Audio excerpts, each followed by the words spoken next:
In the front we have beaded section with clear beads which take up the color of the yarn. And in the back we have some very colorful beads, placed in the same way, but they certainly catch your eye a little more, don't they? So the sock pattern is called Hither and Yon. Here is the same fabric without beads. You can see it makes a very nice texture, and that if you don't want to add beads to the sock, there is no need to.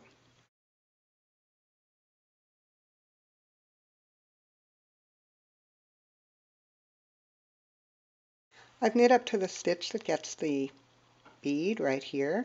Watch what we're going to do. I have a very fine crochet hook and a bead on the end. You can see that the bead went on there easily. Now I'm going to lift that stitch off with the crochet hook. You must be sure that the hook of the crochet hook is sticking up like that, otherwise the bead will slip off. And watch what I'm going to do. Notice I'm holding the stitch quite taut, and I can just push the bead right down. There it goes. And then I'm putting it back on the needle. We now have a stitch with a bead around its neck like a necklace.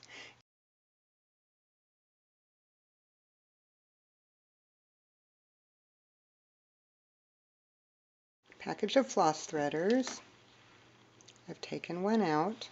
I'm going to take a pair of scissors and hold it all the way up here and cut.